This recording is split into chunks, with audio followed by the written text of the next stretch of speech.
This tutorial is all about a fresh, no makeup look that will last all day long. And spoiler, this is a little bit more high maintenance than your average 5-minute makeup routine.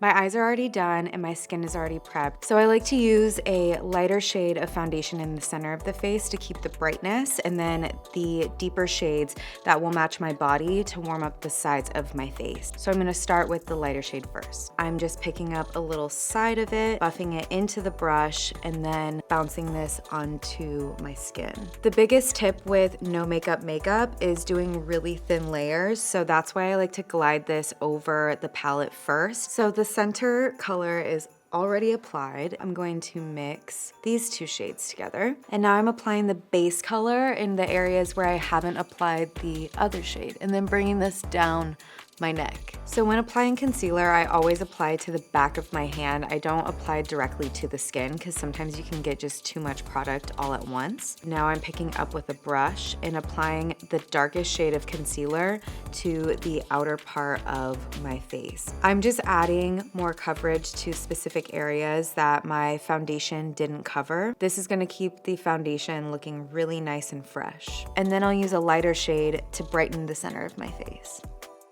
And once everything's applied, I like to bounce the beauty sponge all over my skin just to help marry everything together. Now for cream bronzer, I like to scoop off a little bit of the product and then with my finger kind of blending it out like I did with the foundation on the palette. I like applying with a fluffy brush because that way the lines are already diffused. So this already has my skin looking really nice. Always go down the throat with the excess product left on your brush. To warm up the sides of my nose, I'm using an eyeshadow brush and then bringing this down the sides of my nose. For a no makeup look, my biggest tip also is to make sure that you're not putting too much coverage on your nose. The less makeup you have on your nose and on your forehead, the more natural your makeup looks. Cream bronzer is on, concealer is already on, and now I'm using a little bit of a liquid blush. And I'm applying this straight to the apples of my cheeks. Now I'm going in with translucent powder to set my skin. So I'm just dumping a little bit out on the palm of my hand. And I'm just picking up the translucent powder with the fluffy brush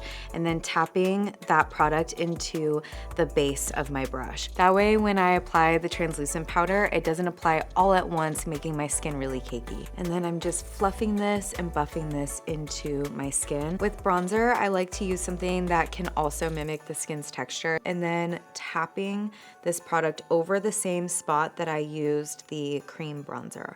Now for blush, I'm still mimicking that same placement that I did earlier with the liquid blush, and then with the excess going over my forehead, across the nose, down the chin, down the throat. So this is the final makeup look, and I know it takes a few more steps than you probably anticipated for a no makeup look. The whole idea is to get the complexion really nice and hydrated and smooth and looking like your skin. It takes a little bit more steps than just applying a concealer a little here and a little there.